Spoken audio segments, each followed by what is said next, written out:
Hello friends, വണ്ടി Toyota ഇന്നോവയാണ്. Innova 2012 model വണ്ടിയാണ്. വണ്ടി ഏകദേശം 2 ലക്ഷം കിലോമീറ്റർ ഓടിയിട്ടുണ്ട്. റീ രജിസ്ട്രേഷൻ വണ്ടിയാണ്. കസ്റ്റമർ ഇപ്പോൾ സെക്കൻഡ് ഹാൻഡ് എടുത്തതാണ്. എടുത്തിട്ട് കുറച്ച് നാളായി എന്നാണ് പറഞ്ഞത്. അപ്പോൾ ഇതിൽ കംപ്ലൈൻറ്റ് എന്ന് പറഞ്ഞു കഴിഞ്ഞാൽ മെയിനായിട്ട് വണ്ടി റണ്ണിങ്ങിൽ നമ്മൾ ആക്സിലേഷൻ ചവിട്ടി വിടുമ്പോൾ ഒരു കടക്കുന്നൊരു സൗണ്ട് എന്ന് പറഞ്ഞാൽ ഒരു ഇടിക്കുന്ന സൗണ്ടാണ് കസ്റ്റമർ പറഞ്ഞത്. കസ്റ്റമർ 3-4 വർക്ക്ഷോപ്പിലൊക്കെ കാണിച്ചു. അവരെന്താ കുറച്ച് സാധനങ്ങളൊക്കെ മാറ്റി, സ്റ്റാർ ജോയിന്റ് അങ്ങനെ എന്തൊക്കെയോ മാറ്റി എന്നാണ് പറഞ്ഞത്.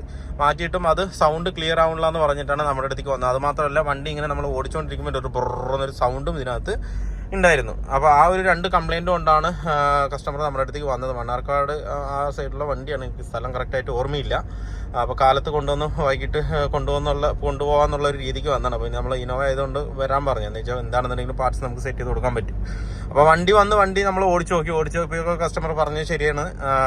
വണ്ടി നമ്മൾ ആക്സിലേഷൻ ചവിട്ടി വിടുമ്പോൾ അല്ലാന്നുണ്ടെങ്കിൽ ഗിയർ ചേഞ്ച് ചെയ്തിട്ട് സെക്കൻഡും തേർഡ് ഇട്ടിട്ട് നമ്മൾ ആക്സിലേഷൻ കൊടുത്തു കഴിഞ്ഞാൽ കടക്കുന്ന ഒരു സൗണ്ട് ഇതിനകത്ത് നല്ലവണ്ണം ഫീൽ ചെയ്യുന്നുണ്ട്. നല്ല സൗണ്ട് ഉണ്ടായിരുന്നു. അപ്പോൾ തന്നെ കസ്റ്റമറുടെ അടുത്ത് പറഞ്ഞു സൗണ്ട് ഉണ്ട്, നോക്കി ക്ലിയർ ചെയ്ത് തരാൻ പറഞ്ഞു. നമ്മൾ അന്നേരം തന്നെ ചെക്ക് ചെയ്തു, റാമ്പിലിട്ട് ചെക്ക് ചെയ്ത് നോക്കുമ്പോൾ അതിൻ്റെ ഒരു സ്റ്റാർ ജോയിന്റ് പോയിട്ടുണ്ടെന്ന് പറഞ്ഞപ്പോൾ തന്നെ കസ്റ്റമർ പറഞ്ഞു, ഇല്ല സ്റ്റാർ ജോയിന്റ് ഞാൻ മുഴുവൻ മാറ്റിയതാണ്, വേറെ വർക്ക്ഷോപ്പിൽ കൊടുത്ത് മാറ്റിയതാണ്, ഈ സൗണ്ടിന് വേണ്ടി മാറ്റിയതാണ്, എന്നിട്ട് കംപ്ലൈൻറ്റ് ശരിയായിട്ടില്ല എന്ന് പറഞ്ഞു. പക്ഷേ ഒരു സ്റ്റാർ ജോയിന്റ് പക്കയായിട്ട് ഇതിനകത്ത് പോയിട്ടുണ്ടായിരുന്നു, ഫ്രണ്ടിലെ സ്റ്റാർ ജോയിന്റ്. പിന്നെ അത് നമ്മൾ മാറ്റി. അത് മാത്രമല്ല, നമ്മൾ ബാക്കിലെ ക്രൗണിൻ്റെ ബോൾട്ടും കൂടെ കുറച്ച് ലേശമാണ് ടൈറ്റ് ചെയ്ത് കൊടുത്തു. മെയിനായിട്ട് ക്രൗണിൽ വരുന്ന ആ ഒരു സൗണ്ടാണ് കൂടുതലായിട്ട് ഇതിനകത്ത് വരുന്നത്. അപ്പോൾ അതും കൂടെ ക്ലിയർ ചെയ്തപ്പോൾ വണ്ടി പക്ക ഓക്കെ. ഇപ്പോൾ സൗണ്ടോ കാര്യങ്ങളൊന്നുമില്ല. പിന്നെ അതിൻ്റെ കൂടെ തന്നെ നമ്മൾ എൻജിൻ മൗണ്ടും ഗിയർ ബോക്സ് മൗണ്ടും ഇതിനകത്ത് മാറ്റി വിട്ടു. എന്താ വെച്ച് കഴിഞ്ഞാൽ ആ ഒരു വൈബ്രേഷൻ നല്ലോണം വരുന്നുണ്ട്. മാറ്റി നമ്മൾ ഗിയർ ബോക്സ് മൗണ്ട് നോക്കുമ്പോൾ നല്ലോണം വിണ്ട് നിൽക്കുന്നുണ്ടായിരുന്നു. വിണ്ട് പൊട്ടി താഴെ വീണിട്ടില്ല, പക്ഷെ വിണ്ട് നിൽക്കുന്നുണ്ടായിരുന്നു. അപ്പോൾ അതുകൊണ്ട് അതും നമ്മൾ engine mount gear box mount മാറ്റിയപ്പോൾ ആ ഒരു വൈബ്രേഷനും ഇതിനകത്ത് നല്ലോണം മാറിയിട്ടുണ്ട്. പിന്നെ ഒരു സൗണ്ട് ഉണ്ടായിരുന്നു പറഞ്ഞാൽ എയർ ഫിൽറ്ററിൻ്റെ ഒരു ബോൾട്ടാണ് ഇതിനകത്തുള്ളൂ. അത് മെയിൻ ഘടകമാണ് കേട്ടോ. വണ്ടി എയർ ഫിൽറ്ററിൻ്റെ ബോൾട്ട് ചില സമയങ്ങളിലൊക്കെ എയർ ഫിൽറ്ററിൻ്റെ ബോൾട്ട് ടൈറ്റ് ആയിരിക്കും. പക്ഷേ അതിലെ വാഷർ എന്ന് പറഞ്ഞ റബ്ബർ ബുഷ് ഉണ്ട്. ആ റബ്ബർ ബുഷ് വീക്കാകുമ്പോൾ അതിൻ്റെ റബ്ബർ ബുഷിൻ്റെ ഉള്ളിലൊരു സ്ലീവും ഉണ്ട്. ആ സ്ലീവിലാണ് ടൈറ്റ് നിൽക്കുന്നത്. പക്ഷേ ഈ വൈബ്രേഷൻ ഡാമ്പി എന്ന് പറഞ്ഞാൽ ആ റബ്ബർ ബുഷാണ്. അപ്പോൾ റബ്ബർ ബുഷ് ഇത്രത്തോളം ഉണ്ടാവും. റബ്ബർ ബുഷ് അത് കാലക്രമേണ അത് ചുരുങ്ങുന്നത് എത്രയാവും. അപ്പോൾ ആ സ്ലീവ് ഇത്ര വലുതായിരിക്കും. അപ്പോൾ ബോൾട്ട് ടൈറ്റ് ചെയ്യുമ്പോൾ ആ മെറ്റൽ ടു മെറ്റൽ കോൺടാക്ട് മാത്രം ഉണ്ടാകും. ബുഷിന് യാതൊരുവിധ പ്രവർത്തനം അതിനകത്ത് ഉണ്ടാവില്ല. അങ്ങനെ വരുമ്പോൾ ഈ നമ്മൾ കാല് കൊടുത്ത് ഇങ്ങനെ പോകുമ്പോഴൊക്കെ ചെറിയൊരു RPM വരുമ്പോൾ ബുറന്നൊരു സൗണ്ട് നല്ലോണം നമുക്ക് എയർ ഫിൽറ്ററിൻ്റെ കേസിൽ നിന്ന് നല്ലോണം വരും.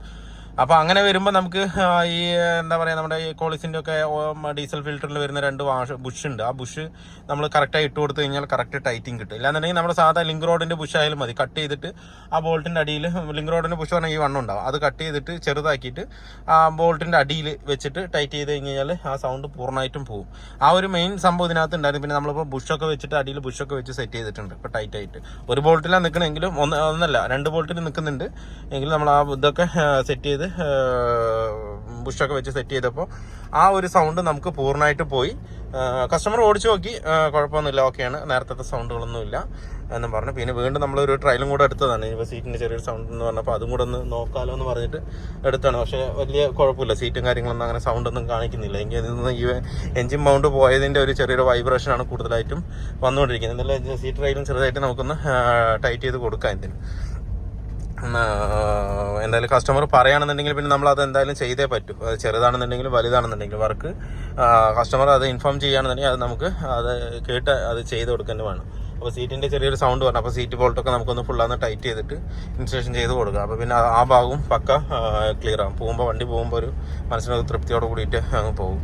അപ്പോൾ ഇതായിരുന്നു കംപ്ലൈൻറ്റ്. അപ്പോൾ നിങ്ങളുടെ വണ്ടിക്കും ഇതുപോലുള്ള ആക്സിലേഷൻ ഗിയർ ടൈറ്റ് ചെയ്യുമ്പോൾ സൗണ്ട് വരികയാണെന്നുണ്ടെന്നുണ്ടെങ്കിൽ നിങ്ങൾ ഡയറക്റ്റ് നിങ്ങൾ എവിടെയാണോ കാണിക്കുന്നത് നമ്മുടെ അടുത്ത് തന്നെ ഓടി വരണമെന്നൊന്നും നമ്മൾ പറയില്ല.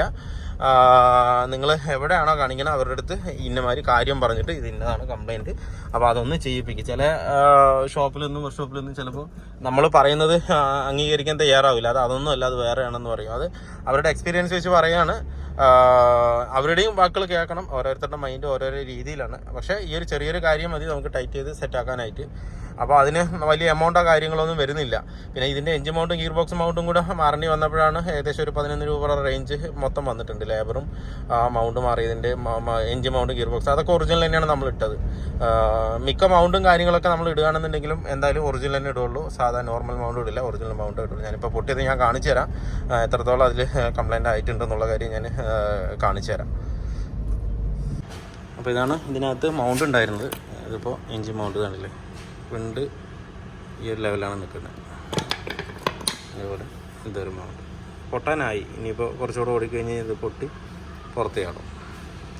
അപ്പോൾ ഏതൊരു വണ്ടിയും വൈബ്രേഷൻ ഉണ്ടെന്നുണ്ടെങ്കിൽ ഒരു 2 ലക്ഷം കിലോമീറ്റർ 1.5-2 ലക്ഷമൊക്കെ ആകുമ്പോഴേക്കും ഏതാ വണ്ടിയാണെങ്കിലും ശരി, മാരുതി ആണെങ്കിലും ശരി, ഇനി ടൊയോട്ട ആണെങ്കിലും ശരി, മാറ്റിവിടുക. കണ്ട ഒക്കെ പൊട്ടി നിൽക്കുക. അപ്പോൾ ഇങ്ങനെ വരുമ്പോൾ വൈബ്രേഷൻ കൂടുതലായിട്ട് നമുക്ക് വരും. അപ്പോൾ ഇത് ഇട്ടിരിക്കുന്നത് പറഞ്ഞാൽ ഒറിജിനൽ തന്നെയാണ്. ഒറിജിനൽ ഇപ്പോൾ ഏകദേശം റേറ്റ് കൂടിയിട്ടുണ്ട് ഇപ്പോൾ മൊത്തത്തിൽ. ആദ്യം നേരത്തെ 2700 ചില്ലം രൂപയായിരുന്നു, ഇപ്പോൾ അത് 3000 ഇതാ വരുന്നു. ഇപ്പോൾ അത് 3124 രൂപ എഞ്ചിൻ മൗണ്ടിനായിട്ടുണ്ട്.